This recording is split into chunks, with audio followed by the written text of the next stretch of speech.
Greetings, this is Obi-Wan Kenobi, and I have drifted into the Underworld.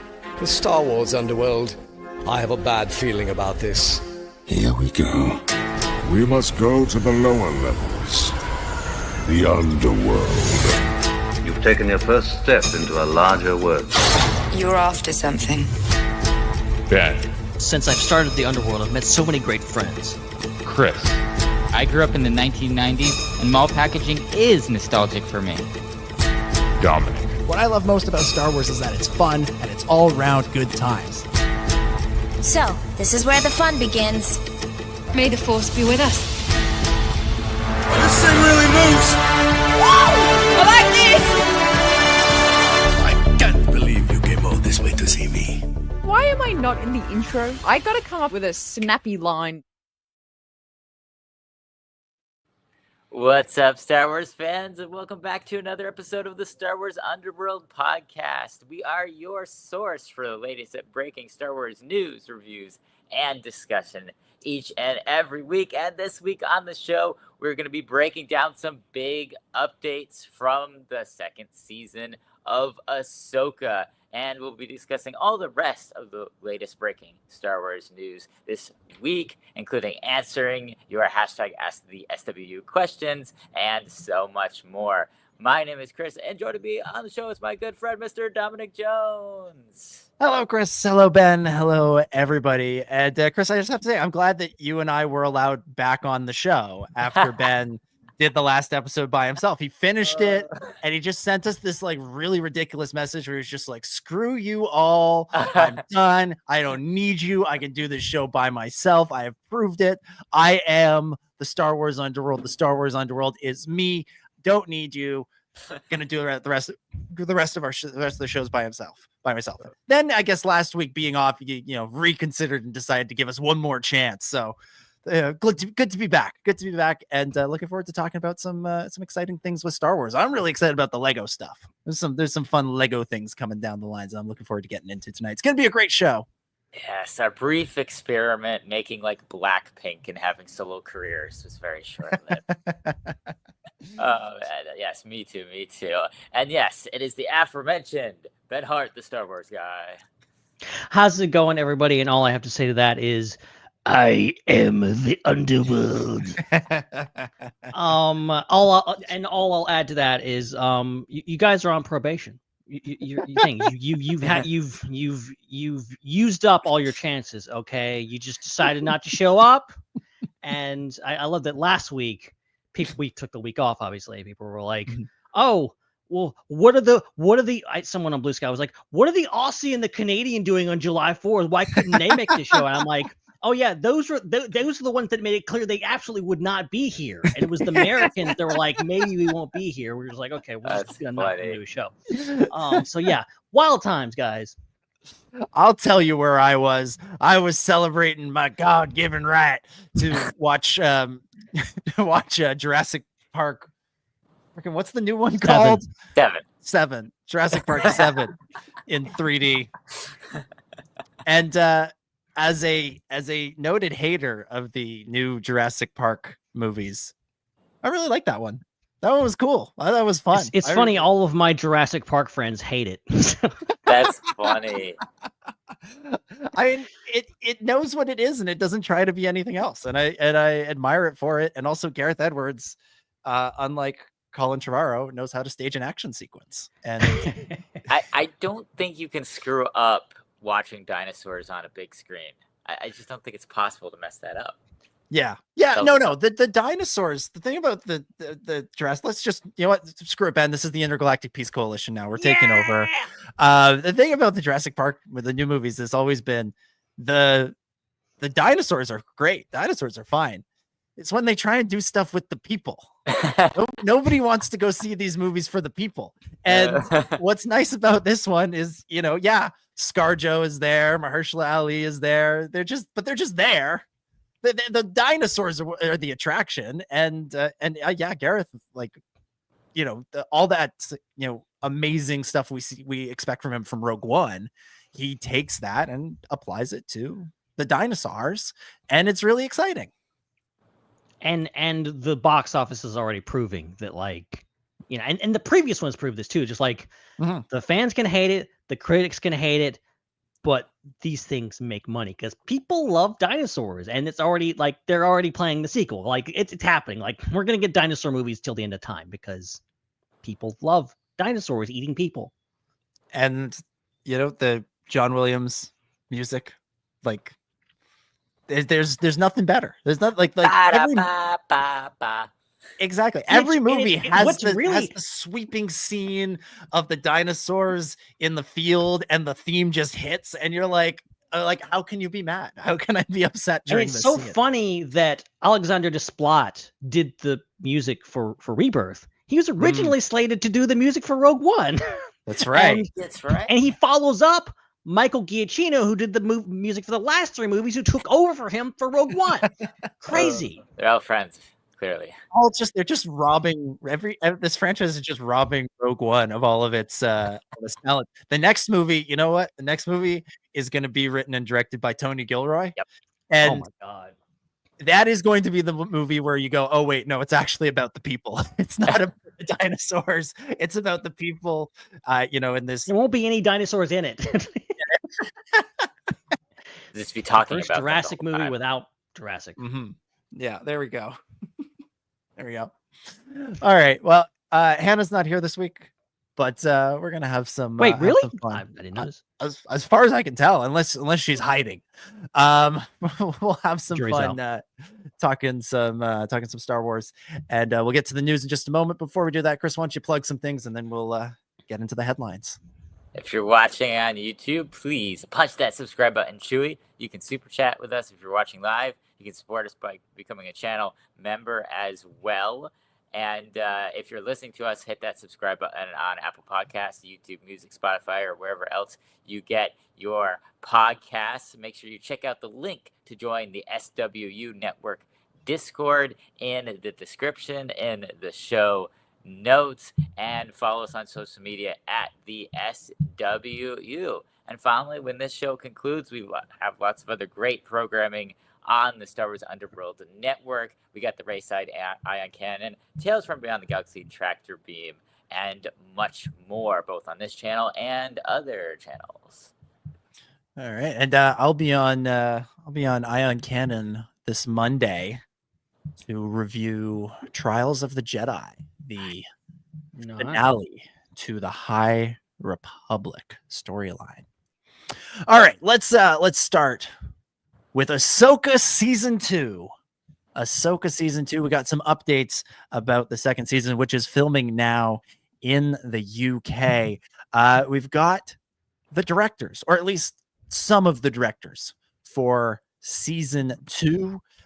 They include, unsurprisingly, Dave Filoni. Unsurprisingly, Bryce Dallas Howard. Yeah. Jennifer Getzinger and Andor's Engstrom will be 4 of the directors for this new season. It's not clear if they're just like doing 2 each, or if there's maybe a couple more directors still that we don't know about. Filoni, showrunner, obvious. Bryce Dallas Howard seems to only make Star Wars now. That seems to be her thing, which, hey, more power to her. Yeah, she's ours. Nobody else can have her. She's ours. Getzinger directed season 1, episode 6, which is called Far, Far Away. And the other fella, Engstrom, directed 3 episodes of Percy Jackson and the Olympians, and 17 episodes of C, the Apple TV Plus series. So some pretty serious television credentials there. Ben, 3 returners, including 2 staples of Star Wars television and a newcomer. What do you think of this list of directors so far? Yeah, no, it's cool to see Bryce Dallas Howard just continuing to check off Star Wars shows. Like she really missed the Andor boat. Like they really should have given her at least one of those, because she would have had them all. Like she's out here collecting Star Wars directing jobs, like Thanos collecting Infinity Stones. Like she's getting them all. So yeah, it's great to I think it's always fun. Even in episodes that I don't personally like, I'm like, that episode was directed well. It looked good. It was well staged and everything. Like she knows her stuff. And I'm also very excited. Getzinger directed Far, Far Away, which I think was my favorite episode of Ahsoka season 1. So, I'm very. Remind me what happens in that one. That's the I could be wrong here. This is only my favorite Star Wars show. I'm pretty sure that's the one where they get to. It's where they meet back up with Sabine and Balin and Shin, and they all arrive on Peridia, and that whole gotcha. Because because episode 5 is the Anakin with one, going right? like a long time ago in a galaxy far, far away. That thing. Yeah, and episode 5 is the Anakin one, so that would make sense. That episode 6. I need to go back and watch Ahsoka. I need to give it a proper rewatch all rewatch. these damn shows. I know, right? It just feels like there's so much to watch. Star Wars and otherwise. I was rereading. I was just flipping through this thing, the Acolyte visual guide, going like, crap. Like I need to go back and watch Acolyte. Like it's like there's so much stuff in there. What's the biggest reveal in the visual guide? Real quick, we'll come back to Ahsoka in a second. What's the biggest? Oh reveal? yeah, there was a thing. This is does it just randomly on page 27? Does it say season 2 coming fall 2028? I really need to find Kelnaka's page because that one there was a devastating fact on it. Oh no! Wow, that sounds like. It says here, at age, let's see. This is a timeline of events of Kelnaka's life. At age 230, witnesses the death of old age of his one-time Padawan, very Yarzian Vel. I was gonna get that one out sooner or later. Never seen that Jedi before. Outliving, and it is punctuated by this line: outliving companions is a common trait for Wookiees. Ooh. Which is you think back to Chewbacca. He outlives. He's the only original trilogy character left in Rise of Skywalker. He outlives everyone. That's why Yoda has such good relations with the Wookiees, because he's the only one that can outlive them. Oh my God! There it is. That's why his one true love is Maz Kanata, because she also survives. There it is. Yeah, all the long living species. They get doing. together. They know what it is. Back to Ahsoka. Chris, what do you think of the directors that we got here? Yeah, that's awesome. Andor was directed so well both seasons. So having some people from that coming over to Ahsoka, that's really exciting because it's just like a tiny answer to the very big question of how much of the style of Andor is going to influence more Star Wars projects. So that's really awesome. So that's exciting. And then of course it's amazing that Bryce is coming back because she's amazing. Yeah. I don't think, correct me if I'm wrong, I don't think any of these guys actually did Andor, but still they're filming in London. They're taking over the space that Andor utilized. That was the connection. Okay, I heard Andor in there. I thought it was working on Andor. Yeah. No, they're picking up the sort of production mantle from Andor. It's moving away from being Mandalorian and kind of becoming more Andor, which I think is, in the long run, probably for the best. No, that's good too, because that means that a lot of the crew that doesn't travel is going to be the Andor crew. Exactly. Good. And I obviously did such a great job on everything, top to bottom, on that show. So point still stands. Exactly. My one thing that I really wish for season 2 of Ahsoka, I know this isn't going to happen, but I wish Dave would bring back some of the Clone Wars writers and get them to work on the show. Let's get Henry Gilroy in there. Let's get Stephen Melching in there. Let's get Christian Taylor or what's the guy who wrote the Ahsoka arc from season 5? Him. Let's get him. Get Katie Lucas. What's she up to these days? Yeah. Get some of those folks in there, because I think Filoni, I think we've said this before about him, but he knows how to do the big moments. He knows how to do the big character arcs, the themes. He understands that really, really well. I think he's stretching himself a little thin with working on all of these shows and also movies. And why not entrust some of these other people that were there for the conception of Ahsoka, as a character with George Lucas, that learned from George about this character, that were then there in some cases for episodes of Rebels, right? And we're there for that part of her life. Get some of these people who also understand Ahsoka in there, take some of the burden off Dave, and just get some slightly different voices in there. Yeah, Charles Murray. That's the other guy I was trying to think of earlier. Him too. He was great. I would understand why, if someone had only written for animation, why you'd be hesitant to give them a live action episode. I know, writing is writing, but maybe there's some type of difference in there in how you would put that script together with how it's shot. But the thing is, some of those writers have a lot of experience with live action too. Like Christian Taylor has tons of experience writing and directing live action. Yeah. He was a showrunner for at least one show, I believe. So yeah, definitely. Charles Murray as well did a ton of stuff. He did a ton of stuff for Marvel with Luke Cage and Humans. Did stuff on Sons of Anarchy. Come on, if you can do Sons of Anarchy, you can do Ahsoka. Yeah. Oh yeah. And you look at Filoni's trajectory from being, not plucked from obscurity by any means. Like he had a career in his own right, but he was, picked up by Lucas and taken forward and given this incredible, apprenticeship in Star Wars, and got to do the Clone Wars and did Rebels and all this kind of stuff, and then was heralded on by people like Kathleen Kennedy and Rian Johnson to move into the live action space. I hope Filoni can return the favor to other people in the animation space, because I think we all understand and we all appreciate how great some of the animation stuff has been from the inception of Lucasfilm Animation, and more so now, like what we saw with Bad Batch recently. Like, it's great stuff, great filmmakers like, a Jennifer Corbett, Brad Rao live action Star Wars show. Like, give it to me now. Like that, anything they would do in the future, I am like, of course I'm seated if it's Star Wars, but I got my popcorn if they're running the show. Yeah, I mean, we've spent a lot of time talking about Filoni coming up through animation with George, but really the only other person that's kind of gone on that trajectory with him is Carrie Beck.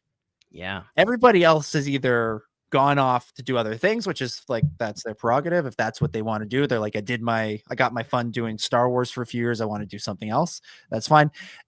But because what you're talking about, Ben, they've definitely done that for the animation.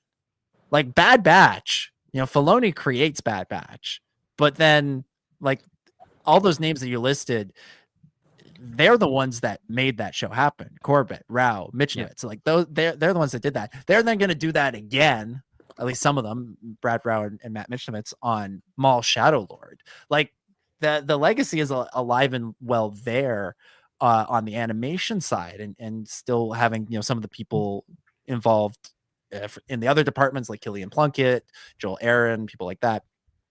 But in terms of like shifting those people who, again, maybe not to the same level that Dave got, but got a lot of that time spent, that tutelage under George, have that under their belt. The fact that they didn't then they haven't tried to elevate some of those folks as well and move them into the live action sphere, or take people like Christian Taylor, Charles Murray, who have live action experience in other places, and try and get them back involved in Star Wars. It's interesting. Like, I'm not saying it's bad. I'm just like, well, why wouldn't? But at the same time, I'm like, why wouldn't you take advantage of that if you could? Maybe those guys don't want to do it. That's perfectly plausible. But I don't know. I'm surprised that I'm just surprised that it's only Dave. Yeah. And I don't want to talk, because I think, especially when you're talking about Disney and the current trend of taking something that's animated and turning it into live action, and like, I do hate the whole idea of like, well, live action is this better thing. You can make something better by making it live action. Like, no, animation is just another medium. It's not better or worse. In fact, there's arguments to be made that it's actually better than live action on a lot of different things.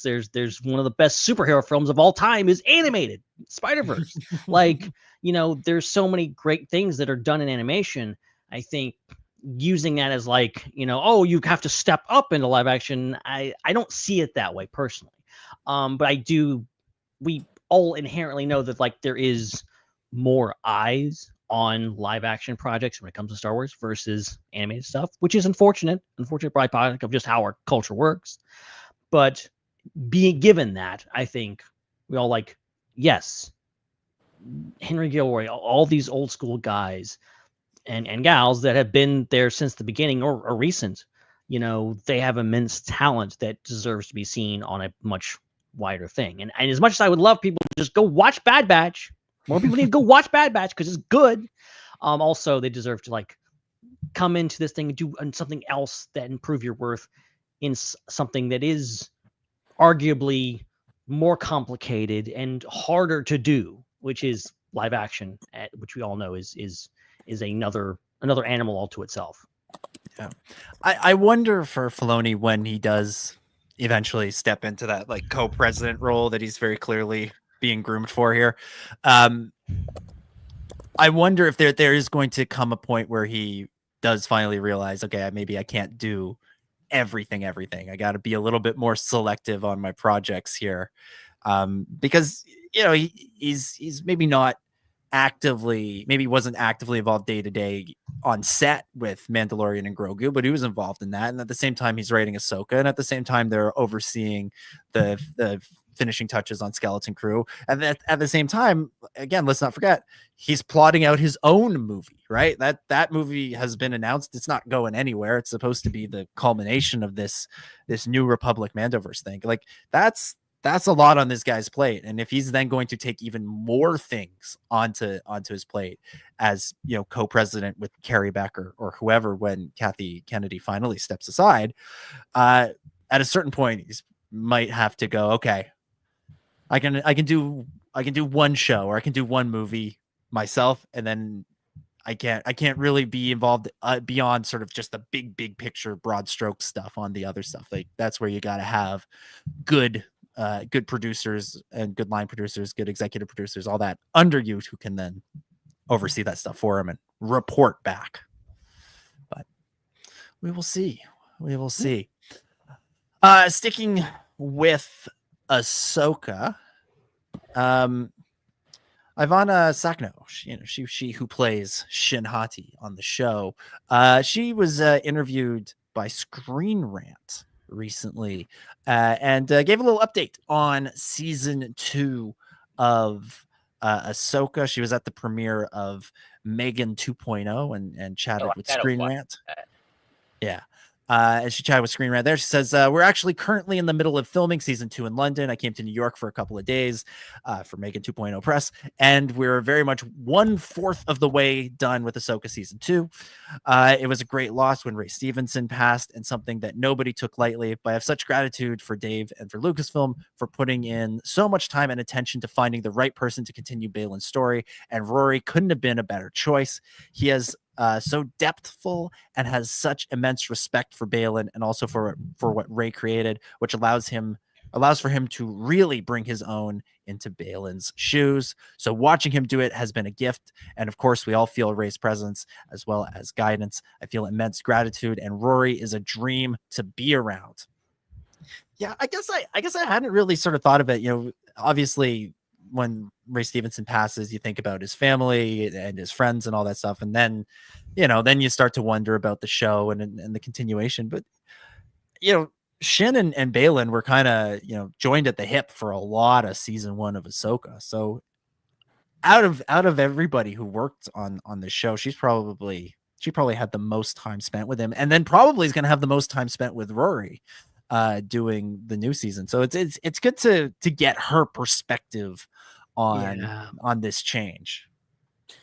Yeah, what really excites me is the fact that they felt they needed to recast the character means that the story must be so good that they don't want to rewrite it.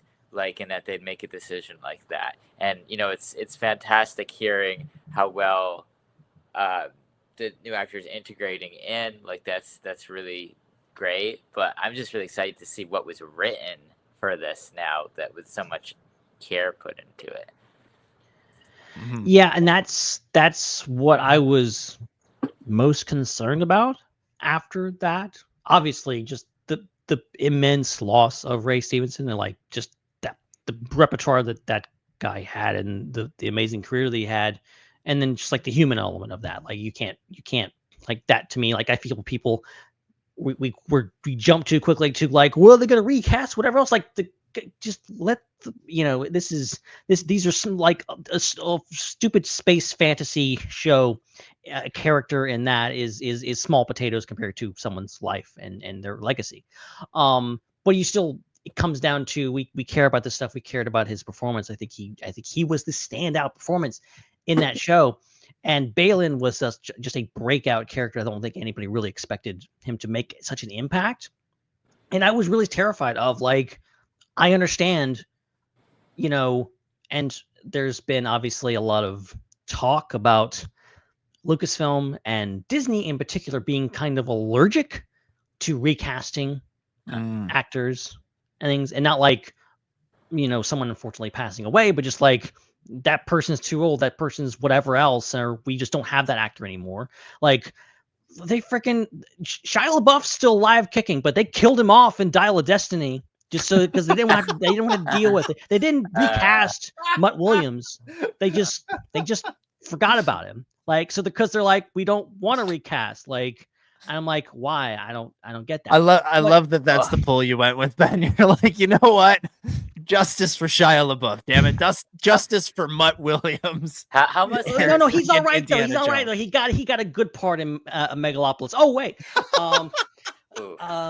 but that's another story altogether. What was I saying? But like I get the human element of we don't want to just replace this guy. Because that's almost like, it's almost sacrilegious to say like, oh, we'll just bring in another guy because the other person passed away. Like that's very callous of way things. But at the end of the day, I feel like, well, Ray Stevens would probably want this character to continue. You would want someone to come in and fill his shoes, especially someone who is apparently very close to him, is Rory McCann.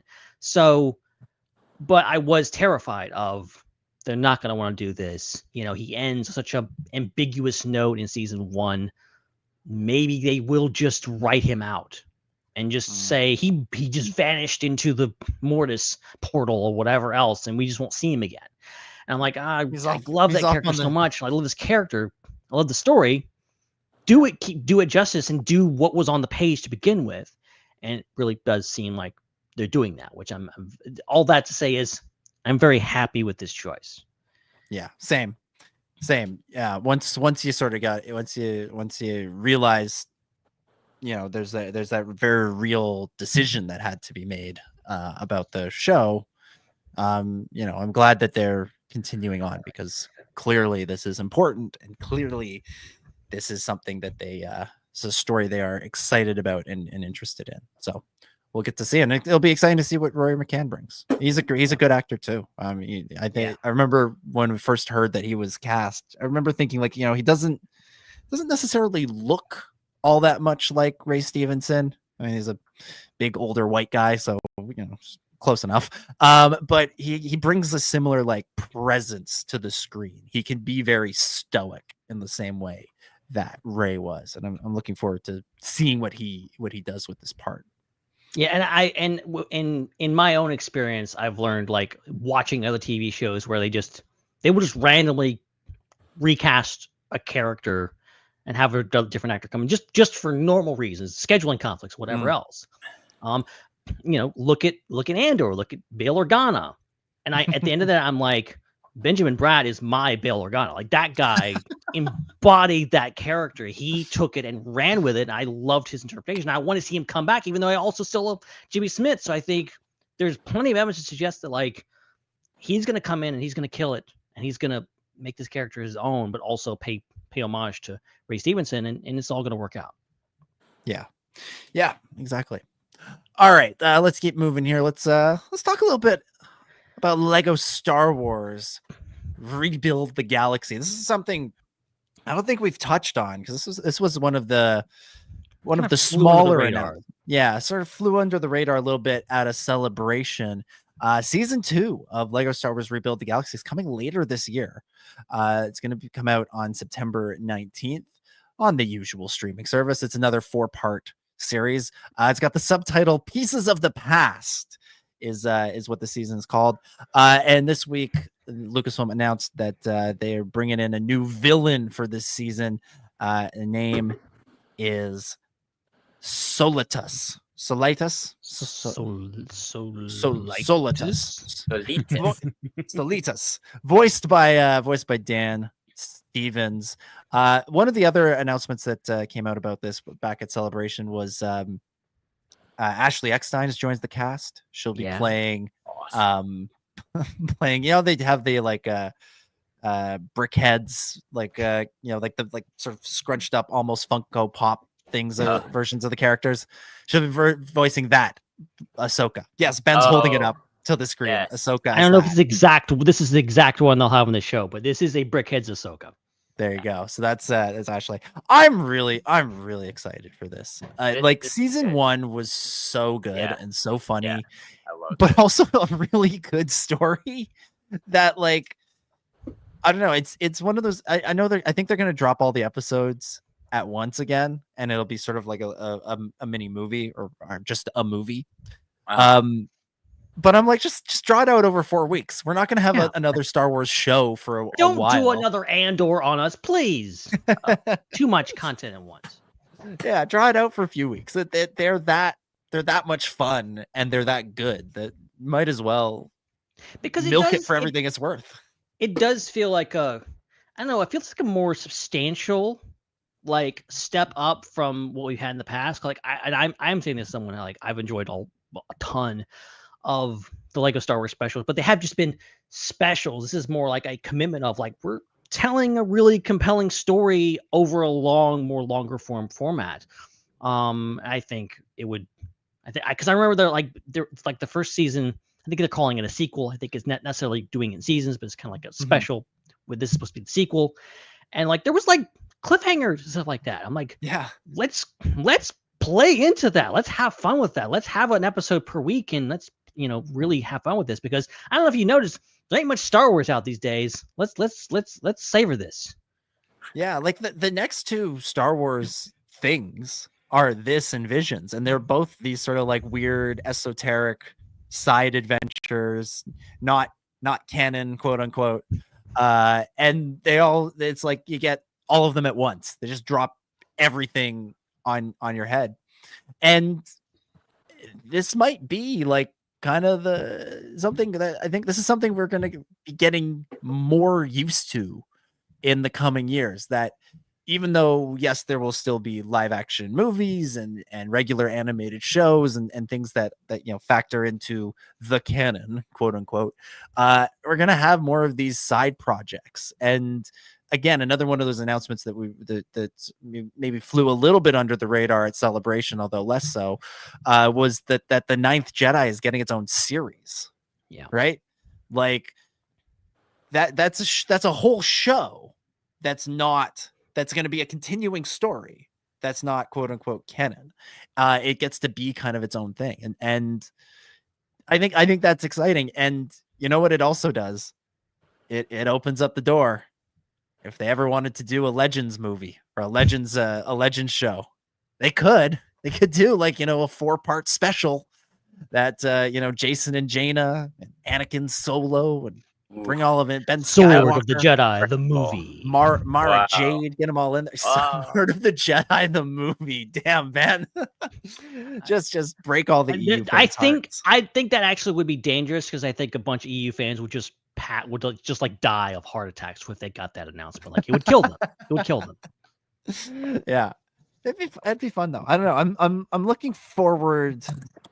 I think we're gonna get a lot of really. I'm hoping. Okay, I'm going to say this. I'm hoping we're gonna get a lot of really interesting, sort of different takes on Star Wars going forward with like James Mangold's movie with the Ninth Jedi. Even Maul Shadow Lord looks and feels a little different from Clone Wars, Bad Batch. Like I don't know. It feels like that perhaps this next era of Star Wars might be a little bit more adventurous and it might be a little bit more willing to push boundaries, especially frankly in a post Andor landscape, right? Like Andor was the show that really was bold and went out there and tried things. And now in other ways, not trying to be more Andor, but trying in other ways, some of these other shows might get that opportunity next, and movies too. The sort of the first 10 years of Disney Star Wars, 2015, 14 till 2024, 2025, I think there was a fair amount of playing it safe with the shows and the movies, because you had to kind of reset everything. Well, now everything's been reset. People are bored of the reset. Let's do some crazy, wacky stuff and get out there and not necessarily play by the rules that they themselves established.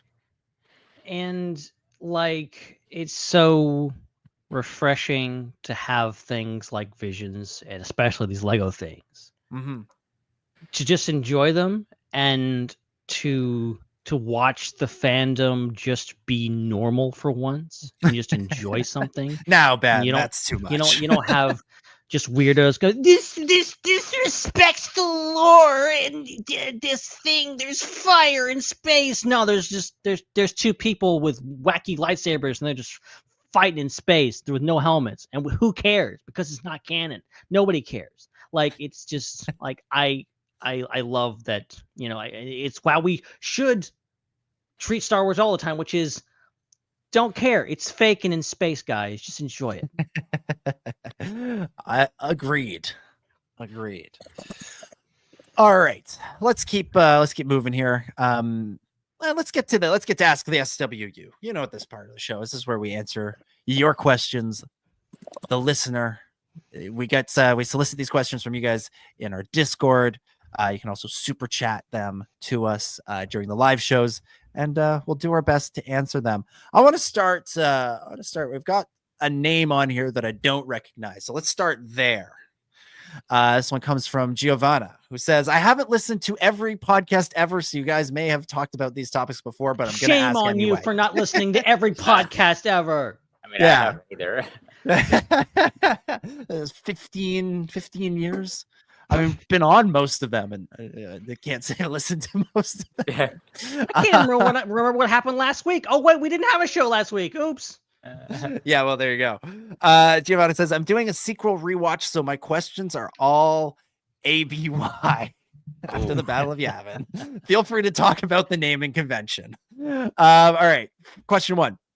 We haven't seen so much about how the Empire was formed and grew its powers. From Clone Wars and Bad Batch and Andor, we have a pretty complete. Sorry, we have seen so much. Jesus, just auto-corrected that sentence to I love how your wrong. brain does that. I was like, just how's this corrected it to why? Wrong? Yeah. We have seen so much about how the Empire formed and grew its power. From Clone Wars, Bad Batch, and Andor, we have a pretty complete picture. We have very little on how the First Order rose. What do you think happened? What upcoming projects do you think we are going to see this in? Question 2. Who the hell is General Hux? Because he is like second in command, it seems, to Snoke. 3. Now, obviously, it was Palpatine all along, but dude likes a sidekick, his mini Darth, if you will. We don't know how many mini Darths we don't know any mini Darths from this era. Do you think he had one? Maybe someone in the shadows that is very secret. Who the hell are the Knights of Ren? Could I Google it? Yes, but I'm not going to. Then we have another question 4. So there's 2 question 4s on this list. So question 5. Do you think Han Solo sacrificed himself to save Ben from going to the dark side, or did bro straight up kill Papa? Okay, that's all I have for now. I only rewatched Force Awakens, so many more questions may come. Republic to Empire seems so together, and the sequels are kind of like disjointed, this disjointed thing. So I hope we get to see more, like in Mando season 3. I should probably rewatch that too. I'm a big fan. Giovanna. All right, question 1. What do we think happened that led to the rise of the First Order And are there projects that you think we might see this happen in? This hurts me so much, and I have been affirmed by the fact that Andor did it correctly. So it is possible to do it correctly and to have politics intermingled into an action series without it overwhelming the genre. I think there is a good story to be told about the First Order, and a very relevant story with good social commentary, just like with Andor. I think what they might have been going for was the rise of neo-fascism. And because a lot, starting firstly with Kylo Ren himself, and then also a lot of the younger officers in the First Order as well, I feel like they're like fanatical fanboys of the Empire, and they're trying to relive it, but they're incompetent. And I think that that's a really interesting and relevant story, but there was really no focus on that in the movies. The focus was on just the kind of character play between some of the main characters, and that was about it. So it's very unfortunate, because I think that they could at any point decide, I don't know who they is, but they, whoever the ether, Star Wars. Who's they? What the hell's Aluminum Falcon? Somebody, I'm not even gonna blame somebody for not doing this, because everybody's doing something. Someone needs to come in, and then they, whoever they is, need to enable them to write some stories in whatever medium it's gonna be in, animation, live action, books, whatever, games would be really cool. Write some stories about this topic of the transition from the Empire into the First Order, and really setting the stage for the sequels, and connecting those dots a lot more, because every year I think it's going to happen, and every year they just come out with another project that's BBY, and I don't mind that, but also it just is very lopsided, because you have all the BBY stuff, and then you have all the Mandoverse stuff, and the Mandoverse stuff is not really related. There's only a hint here or there about the First Order, maybe, but that's it. But I think they could tell a really great, relevant story about the rise of neo-fascism with the First Order, and I'm just surprised that isn't happening.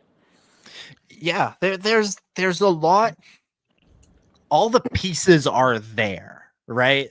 Like you said, there's the sort of the implication that Kylo and Hux and the First Order officers and their supporters, they worship the Empire. They think that's cool.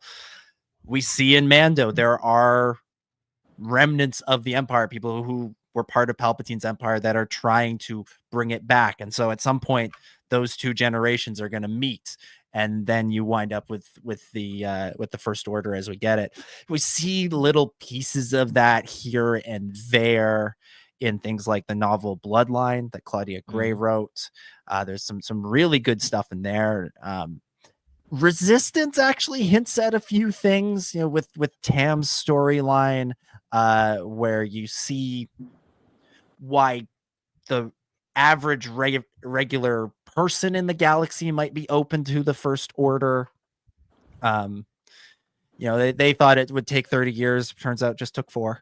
There's those things in there. And as for like where we might get some more of these stories that are BSI, before Starkiller Incident, if you want to go by the no, we're not overcomplicating this. No, I'm putting my foot down. Is it The Last Jedi or The Force Awakens? Which one of them has the their visual guide goes with the BSI timeline? Which, you know what I think of that? God. It's BS. Anyway, it's like the pieces are there, and so I think now that the movies are going to start moving forward again, there is an opportunity to go in here and fill in the backstory, because they're going to be less afraid of accidentally laying traps for themselves down the line, because they're going to know what becomes of the galaxy. Hell, like this time 2 years from now, we're going to know what the galaxy looks like 5 years after the rise of Skywalker, because we'll have seen Starfighter. We'll have a sense. We'll know what's going on. So now that they are, doing Starfighter, doing the Rey movie, Kinberg's trilogy, things are moving into the future, they'll be a little bit more willing to go into the recent past and tell some of these stories. We're already seeing that. There's the novel. There's a Finn and Janna novel that's coming out that is, I think, partially set after Rise of Skywalker and partially set before Force Awakens. Like it's sort of a dual storyline kind of situation. So we'll see things like that. But really, all of this comes back to the big flaw in the sequel trilogy that they never quite were able to work their way around was they wanted to recapture the feeling of A New Hope. They wanted to recapture the setting of A New Hope. They wanted to recapture everything about A New Hope. And so they tried to do A New Hope while not rebooting, while keeping everything else that happened. Right. And so you can do A New Hope where you drop into the middle of the story when you don't know what happened before, right? You can do that in 1977. George could do that with Star Wars because there's all this history. You can go back 30 years and do The Phantom Menace and drop in the middle of the story there because you don't know what happened before.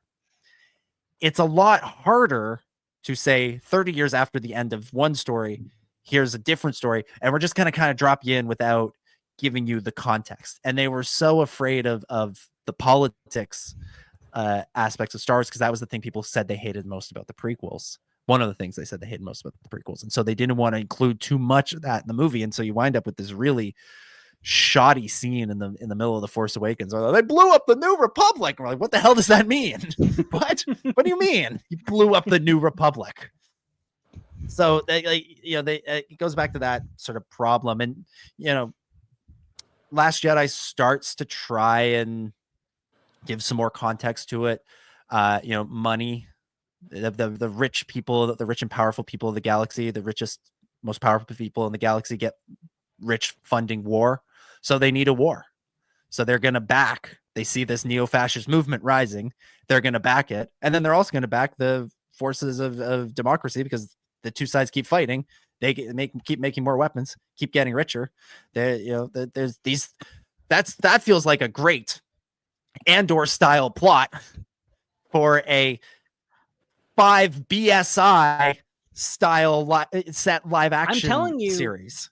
I'm telling you, J.J. Abrams and Lawrence Kasdan accidentally created one of the most interesting and politically charged eras in Star Wars, period.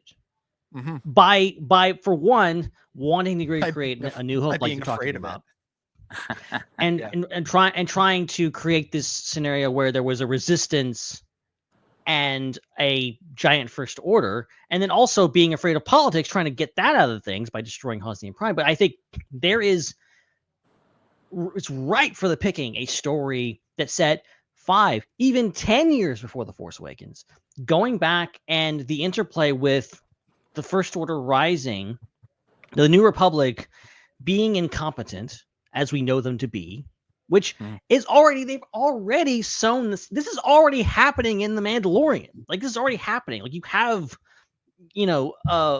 Carson Teva going to Coruscant being like, hey, there's a problem out there. They're doing stuff. And Coruscant being like, shrugging, like, nah, that's not actually a big deal. Like, you have this stuff happening already, even 5-10 years after Return of the Jedi. You can imagine how it gets further along. And then you throw in, oh, by the way, Leia's out there. She has to create this resistance. Now they're spies. There's your spy thriller right there. Or resistance agents, things like they did it with Star Wars Resistance. Like, it kind of already happened. We just need the more adult Andor-ified version of that versus the what is essentially a kid's show.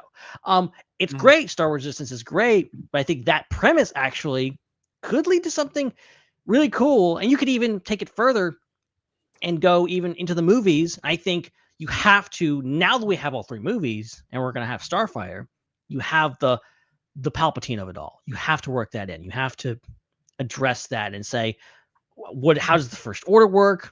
How did this all come about? How does the Final Order? Well, next, something that boggles my mind is just like, oh yeah, there's just a bunch of people on Exegol. They're just recruiting people. They're taking babies, raising them on Exegol, and indoctrinating them into the Final Order.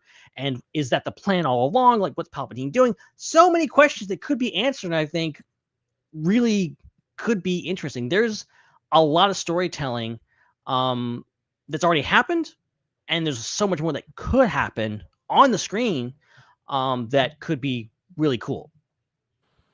Absolutely.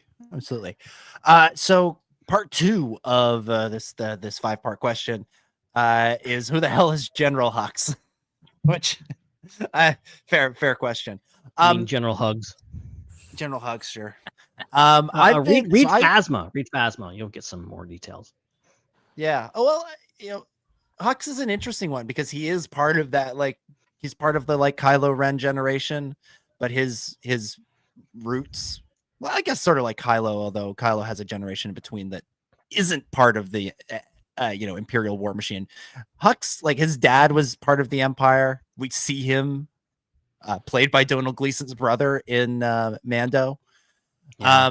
And his dad was like part of the Empire trying to get the Stormtrooper program that we see in the First Order, trying to get that up and running in the Empire. I recently was reading the Servants of the Empire series, which is a series of junior novels that tie in with Star Wars Rebels. They tell Zare Leonis' story. If you remember Zare from season 1, he just kind of disappears from the show because they gave him a whole story in the books.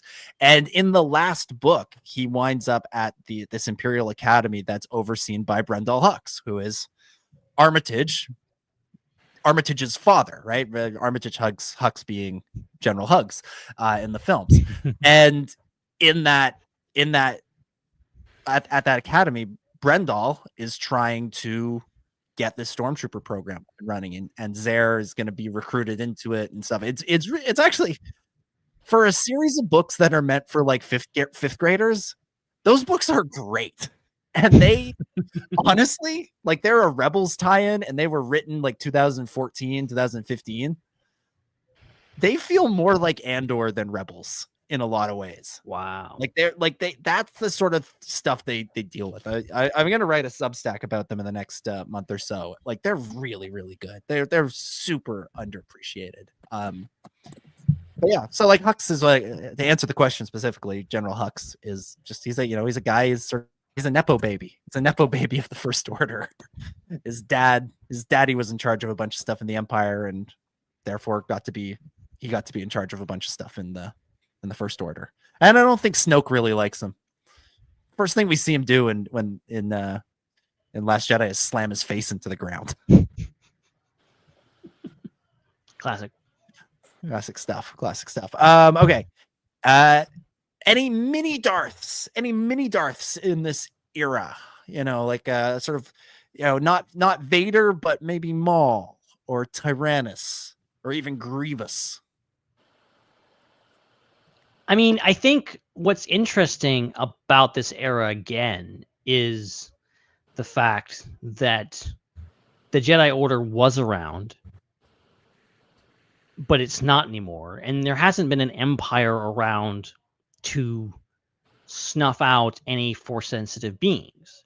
So you can imagine, in the 30 years between the end of Return of the Jedi and the beginning of The Force Awakens, there's lots of people out there with latent Force abilities. They're just out there, just doing their thing.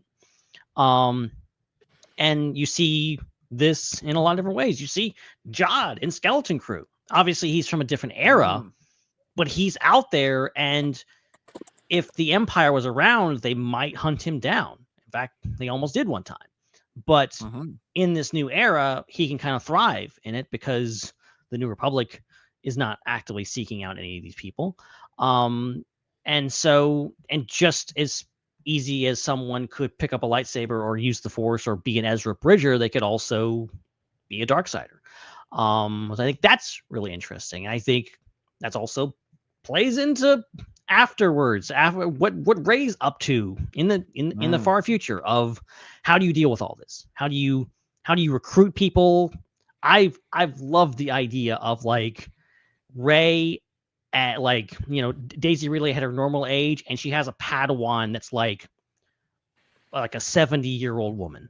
Like because like there's just people out there, just normal people that are just have the Force, and they're not going to be recruiting people as kids. They're going to be recruiting people at their own age. They just living their lives, and then oh, by the way, you have the Force now. Come be a Jedi. Come be a Jedi Padawan at 40 years old. I mean, we were just talking about species that live longer. 70 years. Maybe that is Padawan age for for a Wookiee or whatever a Maz Kanata is. I mean, Grogu is 50. Grogu's 50. He's not even a Padawan yet. He's still young. Yeah. And like, as to why there aren't like mini Darths that we know of. Snoke is kind of the mini Darth of this trilogy because, as we learn at the beginning of Rise of Skywalker, and then is never really grappled with or addressed again, Palpatine's been manipulating Kylo this whole time. I've been every voice you've ever heard inside your head, and it's Snoke and Vader and all that. So he was working on Snoke, much like Dooku and Maul were placeholders for Anakin. Snoke was a placeholder for Kylo Ren. There you go. Let's see what's next up. Who the hell are the Knights of Ren? Good question.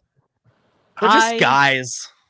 I genuinely think that even J.J. Abrams doesn't know the answer to that question. I don't think he knows. I don't think so. I think it's just like, they were just like, oh, cool, bad guys, Knights of Ren, that sounds cool.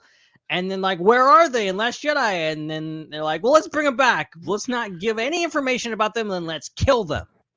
Ron gave them like the perfect backstory because Kylo wipes out the academy and leaves with a half dozen students. That's how many Knights of Ren there are. That could be the Knights of Ren.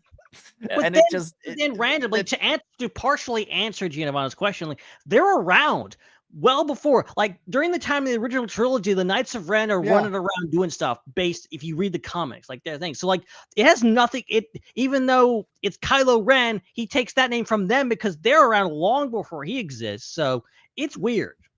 One of the funniest bits of Star Wars casting, or like randomest bits of Star Wars casting, was when they cast Christian Slater as Ren in one of the Lego specials. I was like, are you hoping he's going to play it in live action too? Like, is that what we're doing here? Or is it just Christian Slater was available and said yes? Yeah. Did we ever, was it ever confirmed? Yeah. In Rise of Skywalker. It's the most I've thought about Rise of Skywalker in so long. In Rise of Skywalker, there's the moment where the Knights of Ren are walking down the hallway on one of the First Order Star Destroyers, and the troopers watch them go by, and one of them says something. Did we ever figure out if they said ghouls or goals? Ghouls. I mean, why would they say goals? Because they want to be a Knight of Ren. Knights of Ren, goals! Goals! Yeah. I mean, that's what I heard, but I don't think that's too vernacular. I remember seeing it in the movie and swearing that trooper said goals, and being like, wow, JJ. That trooper was Gen Z, confirmed. But also if he said ghouls, that's also bad. Like, it's also just like, why did we need to say that? That was unnecessary, and not unnecessary in a cool way. Anyways, maybe they are ghouls. They're cool design. Knights of Ren are a cool design. I give them that. It's a cool design. Their ship is cool too. Give them that. And yes, the ultimate. This was a huge debate when Force Awakens came out. Did Han Solo sacrifice himself? As in, did he turn on the lightsaber and kill himself to save Ben's soul, or did Ben kill him? Sacrifice. Ben killed him. Giovanna, why have you done this to us? We put this to rest, and you brought it back from the dead. How dare you? He kills him. Otherwise the redemption in the Rise of Skywalker, which is a great scene, makes no sense.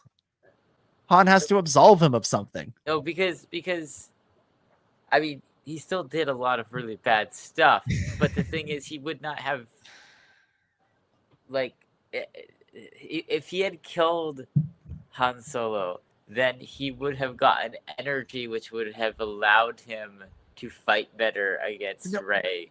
But that's see, the Last Jedi answers this, because he's expecting that, and it doesn't happen. And Snoke says the act, split your soul or whatever, and that's like, because he does it. He kills Han. He kills his father. He thinks this is supposed to be his great moment where he submits himself, is consumed with the dark side, but instead he kills his father and he feels something else. He feels remorse. He feels guilt. He feels something else. And that's what's messing with his mind. And it's why he doesn't win the fight with Rey. And that's why he's so on edge and neurotic and wired through Last Jedi, because he's still looking for that. He's chasing that high that he never got.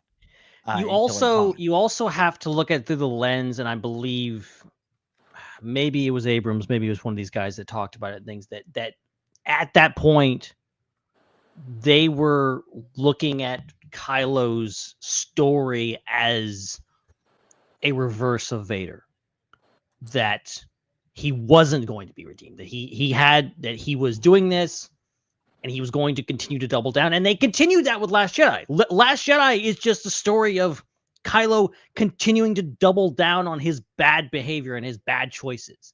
It's only in the 11th hour in Rise of Skywalker when he makes the choice to come back. Which, I mean, I don't think it's a bad idea. Maybe you can argue the semantics of how it was things, but like, I'm not sure how I feel about like a reverse version of Vader, where the son, the grandson of Darth Vader, basically just is a bad guy and becomes a worse guy, and then he dies or something, or and like, I'm not sure how I feel about that alternate story, but you have to figure it in when you're looking at these scenes and going like, okay, what's actually going on here? And I think obviously you read it now and be like, okay, well, as you're saying, he's doing this. He thought, oh, okay, I'm gonna go out this guy that I've put all this hatred into, that I told myself that I hate my dad.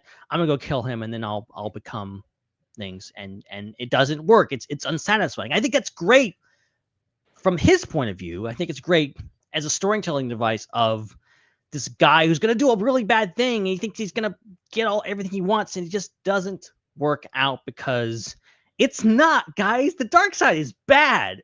Newsflash, it's bad. I feel like I'm back. I've like fallen through a vortex in time, and I'm suddenly back in 2015, 16, 17, 18, 19, and 20 all at the same time. Like, I feel like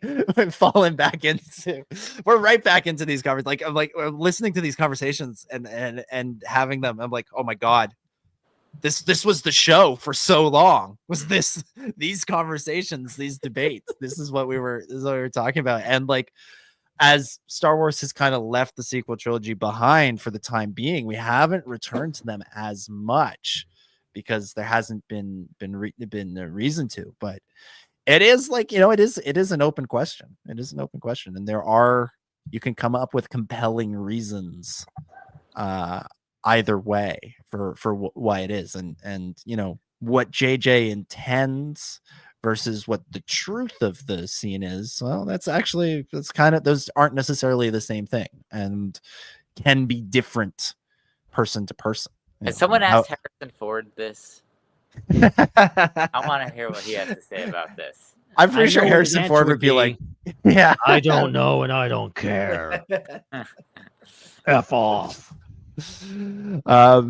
Joel drops a super chat and says, I think the intent is Kylo kills him, because remember, they didn't intend to redeem Kylo until the second draft of Collins episode 9. That's true.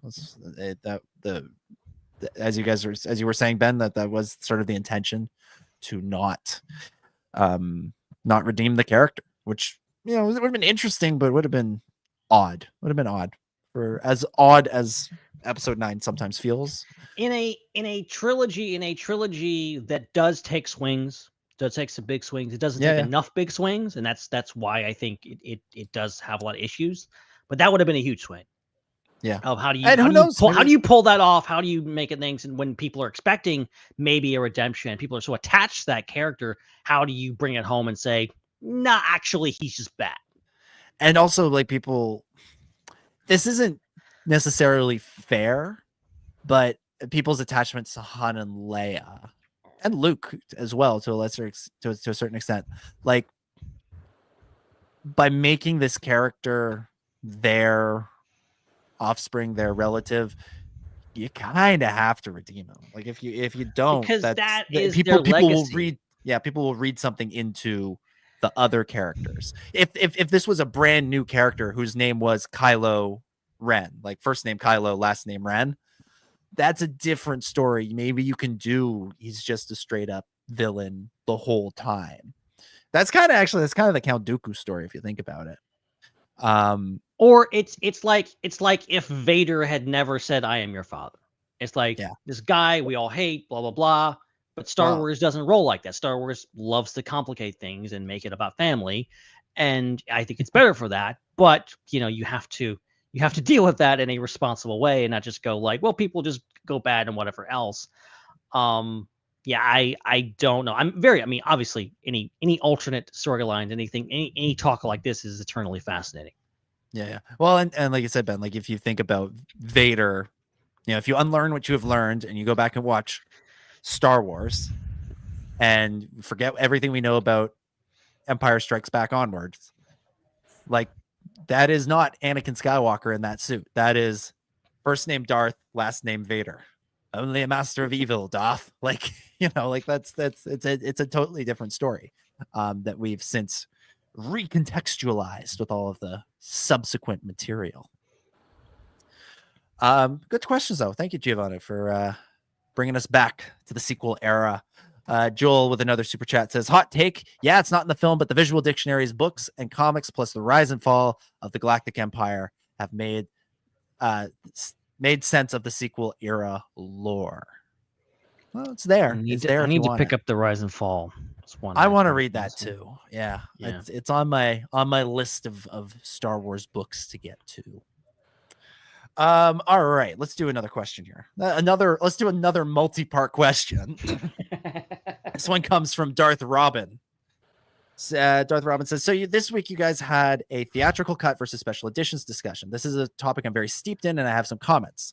So there's this opinion that I've been seeing recently that quote unquote the fans wouldn't be satisfied even if they released the original cut, so we should just not do it at all, unquote.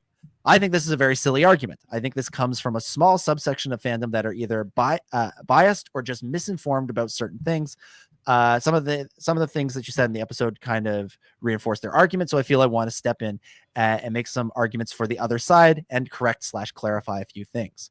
One, I saw the article you did about the supposed bad quality of the print, but I think this opinion just comes from one or two people who saw the screening. The majority of the reactions I've seen have been positive. This is true. The original cut is more rough. Yes, it does lack a lot of those minor, less noticeable improvements you talked about, but it's still a visually gorgeous and impressive film visually. It's not bad. Harmy's despecialized edition is not a hybrid. I mean, yes, it's not 100% original cut, just because it's cobbled together from different sources, but it's very close. I'm talking 99 point whatever % close. Some people underestimate just how meticulous this cobbling together is. Harmy, I guess this is somebody who cut together like I have heard of this, yes. Yeah, I had never heard of, I don't know who this person is, but from what Robin is saying, I admire their work. Harmy has actually gone in and cut out every single recomposited special effects element, and restored the look of the original compositing. Garbage mats and all. It's a lot of hard work, and I commend them for it. There are also other fan projects like the 4K 77, which are 100% original cut because they are scans of original film prints with some restoration work. I want to make clear that even fan projects Fans are not looking back with rose-tinted glasses. The versions they are watching are the original cuts through and through. These even have all the different audio mixes from the films back in the day. And 4, the reason people were unhappy with the 2006 bonus DVD is not that they lacked the minor improvements or even necessarily that they weren't remastered. It mostly had to do with the fact that they were badly encoded DVDs based on old, low-quality Laserdisc masters from the early 90s. They had compressed artifacts. They were non-anamorphic, meaning they were not properly formatted for modern widescreen TVs. So they were essentially a small rectangle in the middle of the screen surrounded by black on all sides, which also reduced the resolution. Also, 2006 was the year Blu-ray first came out, the format, not Star Wars specifically, so they were very quickly outdated.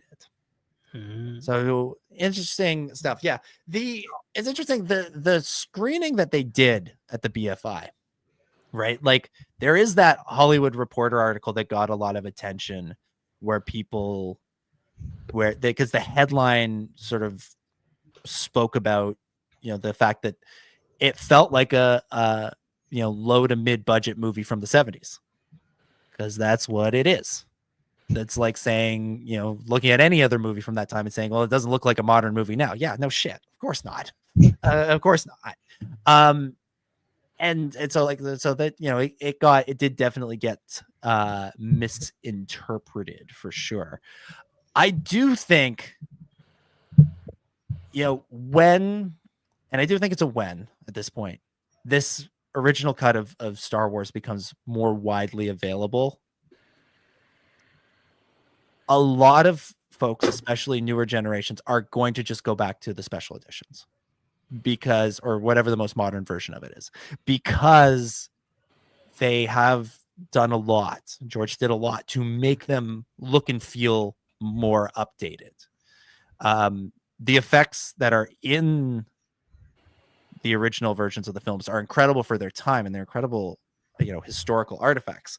But you wouldn't go to see a modern movie and be wowed by them by any stretch of the imagination. You'd probably think they look a little janky. So I do think like just modern audiences are going to be are going to gravitate to what is modern, to what looks the most modern. That is just sort of how people operate for the most part. But that doesn't mean you shouldn't re-release the original cuts. And now that they have this print that people did seem to really, really enjoy, you should put it out there, make it more widely available so people can see the version of this movie that the world fell in love with back in 77, that started the chain of events that led to all of us being here right now talking about this show. So put it out, make it available. Yeah, George's version should be the official quote unquote version. Bury this as a special feature the way they did with the Laserdisc scans for the 2006 DVDs, make you have to look for it on Disney Plus or whatever. But it's happening. This is going to happen. I think the screening last month is just sort of the first sort of trial balloon, but this is coming. And as Robin said, it's like, by and large, the reactions were positive. I watched a 20-minute video that somebody did about their experience there, and they did say, yeah, there were some places where I missed the newer effects, but the film itself still was gorgeous, and it was incredible to see it presented in this way. So, and I think that will be the general consensus when this eventually gets a wide release. Right. I think this whole thing is bizarre. Because it's like this conversation isn't happening about anything but the Star Wars original trilogy. Yeah, it's for any other movie, you just watch the original version of the movie. Mm-hmm. You're gonna go watch Alien, go watch the original version. You go watch Blade Runner, 2001: A Space Odyssey. Blade Runner, there's about 17 different directors. So right. But I mean, it's in general, you go back to watch movies from the 70s, and you're gonna watch the pretty close to what people saw in the 70s. and it's strange to me that there would be this desire for things released in a different era to look like things released in the modern era. Like that doesn't make sense. Like when I'm listening to the Beatles, I don't want it to sound like One Direction. Like I don't understand. Like it's like there's an aesthetic to the art of filmmaking, and it's not about looking hyper realistic or suspending your disbelief as most as possible, but there's an art to it at different eras where things just had a different look. And so it's weird that you'd want to try to pull out from that and have it match a different style that wasn't at the time wasn't the intention. So the only thing that the reason why this is a conversation at all is because George Lucas couldn't stop changing things. Like he kept watching it and being like, oh, I wish I had done this differently, or I wish I could have done this differently. Oh wait, I have $1 billion. I'm going to go back in time and fix it. Like this never happened this way. And it's like so bizarre, and it's bizarre that it's a debate. And it's like, for me, I'm more concerned with, like, as someone, and again, this is a niche thing, but as someone who watches movies not just for entertainment, but for education about history, not the history as presented in the movie, but the history of the art of filmmaking. I want to see the film as it was originally made, because historically that's accurate. Like you had said about, the film that people fell in love with in the 1970s, the film that changed the world in the 1970s. It is so strange that the film that changed the world of film does not exist. It's crazy. So strange. It was buried in the British Film Institute archives for decades. Yeah. The special editions didn't change the world. The DVD releases didn't change the world. The Blu-ray releases did not change the world. It was Star Wars that changed the world. And Star Wars doesn't exist. It's like a giant gaslighting of society. and it's partially, and I will add to this because I think I've said these points before, but I'm going to add one last point to this. You wonder why Star Wars fans are so critical of anything Star Wars, because they're always comparing it to something that only exists in their memory that they're misremembering because they can't go back and watch it. If this entire time the original cuts of the Star Wars films were readily accessible and watched, at least a third of the time by people when they watch Star Wars, then nearly every single Star Wars project would seem better. But instead, at least from a technical standpoint. Yeah, but the issue is that people are comparing a vastly improved version of that to modern stuff, and then they're going back and remembering how Star Wars compared to the things that came out in the 1970s and how much better it was than that. So now they're expecting to watch modern Star Wars and have that be so much better than modern cinema and TV, when they don't realize how much that has improved too on scale, because they can't compare it to the original, and they're misremembering how good the original was in quality. And so I think it's caused way more harm to society than that this is.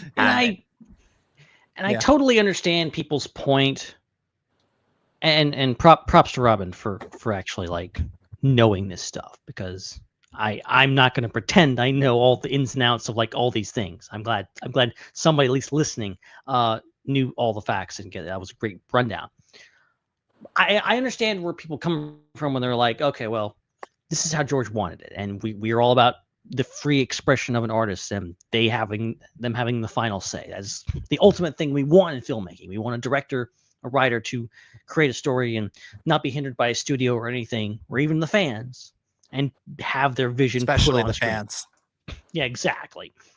So, and I get that, but you know, as you guys are saying, like, you know, it is this kind of, you know, George has gotten what he wanted already. He's got a whole generation or two or three that has, you know, made believe that this is the version of Star Wars that has always existed. There's no other versions. Special edition, Blu-ray, whatever else. That's the version of Star Wars that everyone has seen.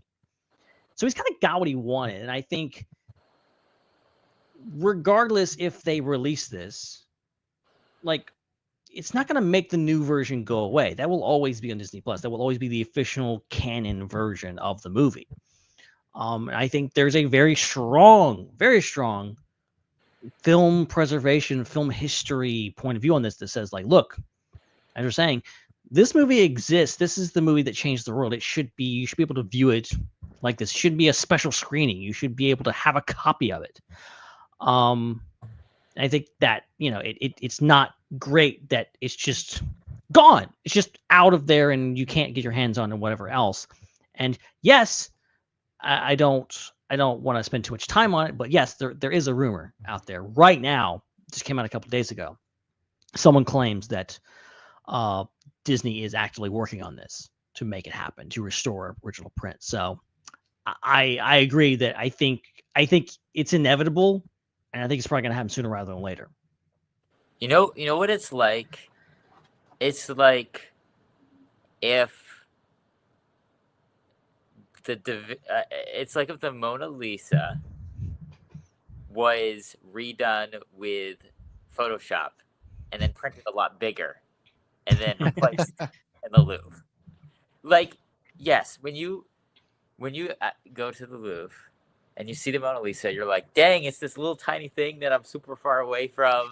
And there's so many people. Impressive, and it's an old painting, and why is this the most famous thing in the world? Like, but at the same time, the reason why it has that status was because at that time, for somebody with the tools that they had and skills that they had in that era, to paint an image of a person that feels like the person's alive and is looking back at you is just mind-blowing. It was mind-blowing at the time, and that needs to be preserved, that leap forward in art that painting was. And at the same time, for an experience of purely just being entertained by art or captivated by what's just in front of you, devoid of its history or significance in its context, it would be better for a much higher quality, digitally altered version of the Mona Lisa that's blown up and 30 feet wide for you to see. Like that of course would be a more visceral and better experience to see that, just like it's a better experience to watch the more modern versions of Star Wars. But at the same time, you know, keeping the original cut of Star Wars in behind the vault, it is like taking the Mona Lisa, putting it behind a vault, and only letting very few people see it, and then just having everybody go to the Louvre and see a digital remastered reprint of it. It's nuts if you compare it to, you know, something in an analog in another medium. Mm-hmm. Oh yeah, this is why both versions should exist and be available. Yeah, like you know, I will always support George's right to make his changes and to say this is the official version, to say this is my movie and this is how I want it to be seen. If we could go back in time, get Da Vinci and say, hey man, what do you think if we did this and projected it on the wall? And he's like, oh my God, it's so much better. Of course. then yeah, all right, fine, whatever. But yeah, no, the history of it, like that, you can't ignore that either. Why I think like the modern version will still be the primary thing that people go to is that is what modern audiences want. Like, is they want something that feels modern for the most part. The people that are big into the Marvel Cinematic Universe or like people whose understanding of movies and stuff is just whatever it is here now. How many of them are going back and watching Jaws and Close Encounters and E.T. and lots of people are, but they're not necessarily, those movies have great history. They're loved. They're part of that, but they don't have the same cultural cachet anymore that Star Wars does. And part of that's because they keep making Star Wars. I feel old. You're making me feel very old because I'm having thoughts like, oh my gosh, I feel bad for the young generation. Like to not experience those things. But they will now, but so people, when they're looking for something now, they'll go to the modern thing because it's what they're looking for. But that doesn't mean you should hide the past, because that is, like we've said, the main thing. So I'm just trying to split the difference here, because I feel very strongly about both sides of the argument. This is one of those arguments where I'm truly like a fence sitter, because I feel very, very strongly that the original version should exist, but I feel very, very strongly that George should get to make changes to it if he wants, and he gets to say this is the version. So it's an interesting conundrum, because I truly any given day I could argue either side and mean it very the plot twist is that in order to protect his $2 billion cash he got for Star Wars, George Lucas bought the real Mona Lisa. And the one that's in the Louvre has been fake the whole time to protect the real one. And he goes, before going to bed every night, he stares at the real Mona Lisa and says, "Ah, yes, the original." Suddenly he's Edward Norton in the freaking Glass Onion. Oh my gosh, love it. Good stuff. All right, let's do one more. Ben, pick one of these Joel questions. I'm leaving it to you. Pick your favorite. Lord. All right. Let's see. Shall I? I'm gonna just do eeny, meeny, money, mo here and just go with it. There you go. Yeah. Let's see. All right. Here's one. Here's one about the future. I think it's the future. It's talking about Starfighter. We'll see how it goes. I think you might have actually said this one in recently. So I'm sorry to the other Joel questions that have been sitting in here for weeks. Joel says, "Hey, Underworld, here is a speculation question. With Starfighter going into production in September of this year and Mandalorian and Grogu going into production around the same time last year, Lucasfilm seems to maybe have found its groove on making movies again. So with that being said, if the pattern continues, which projects do you think could enter production in 2026? If I had to guess, I think it's a toss between Filoni's film or Dawn of the Jedi, with the Rey film and especially the Kinberg trilogy being some time off. Though I think out of the two, that I think the Filoni film is more likely, as it seems Mandoverse is wrapping up its overarching narrative. What do you guys think? Love the podcast as always, Joel Davis. So, what's next? That's the key here. I'm gonna hedge a little bit and say it depends how well Mando Grogu does. Because if Mando Grogu is a sizable hit, it doesn't have to be the biggest movie of all time, but just a sizable hit, then I think we get another Mando movie. I don't think we get the Dave Filoni movie. I think we get another Jon Favreau directed Mando movie, or a Rick Famuyiwa directed Mando movie, or something like that. That continues that story, because I think if Lucasfilm feels there's more story to be told and Disney feels there's more money to be made, they'll keep doing it. If not that, if Mando is only a moderate hit or worse, then I think it's Mangold. I think it's Mangold, because I think if Mando is a moderate hit or worse, there might be some restructuring. There might be some interesting conversations had about the Filoni movie. I don't think it gets canceled, but I think they maybe, have a few more meetings about it and maybe push it off a little bit into the future and give them a chance to get all their ducks in a row. And so I think Mangold is probably next, unless they have some huge breakthrough on the Rey movie. The one complicating factor there is that Mangold has some sort of commitment to James Gunn and the DC stuff, where he's supposed to do something for them, and it's never been quite clear. I think at one point that was supposed to be his next project, but it's also been kind of suggested that maybe it'll be Star Wars that's next. Like, him and Beau Willimont have spent a lot of time working on that script. So for Star Wars, so that maybe that becomes the next project. So yeah, if Mando is a success, Mando 2 or 5, depending on how you want to look at it. And if it isn't, then either we're back in the Dark Ages and there's not another movie, or James Mangold or Sharmina Beid-Chinoy has to kind of step up and get their movie going while they figure out what to do with Filoni. Yeah, I mean, I kind of agree about Mangold. I feel like he's just the way he seems like a very efficient filmmaker. I mean, and just the fact that we're still calling it the Mangold movie and he's still attached to the project versus, the Sharmina Beid-Chinoy movie, which has been, hemorrhaging writers and changing writers and all this kind of stuff. And, and obviously Kinberg is doing his thing. I mean, I don't know. It could be another situation. Like, you have to take all this in context to be like, okay, back just a few years ago, Celebration, they're like, okay, here's bring out these 3 filmmakers. We got Sharmina Beid-Chinoy, we got Dave Filoni, we got, Mangold. They're all on stage. These are the next 3 movies we're getting. Definitely.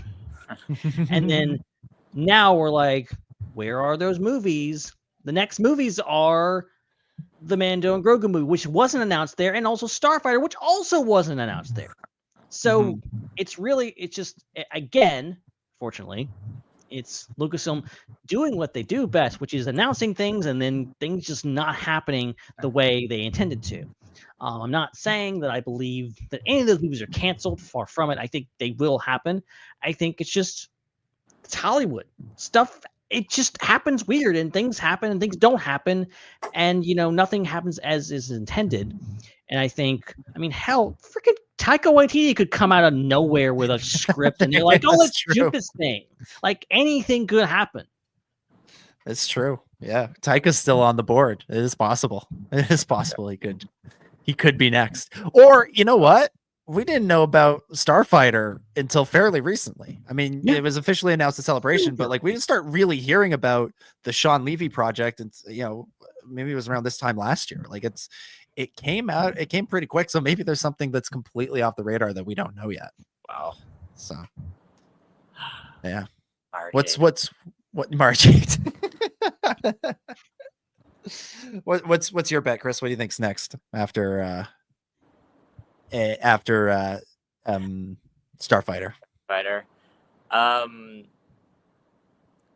I think it's the Rey movie. Okay. I think it's more important because I think it's going to have more things revolving around it. The other ones, I think, kind of are sitting by themselves. True. Yeah. And it could tie in with Starfighter. It could set up a trilogy.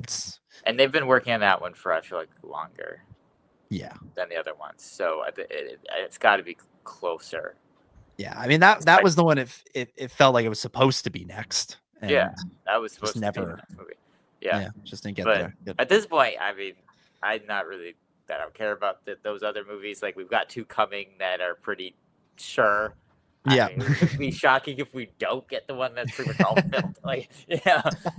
So now I'm just like, I haven't even thought about the other ones in a while. Like, I'm just thinking about the 2 that we know more about that are on and I'm very excited for both of those, especially for Starfighter now that Mia Goth has been cast. Because she's someone I never thought I would see in Star Wars, and I'm very happy about that. There we go.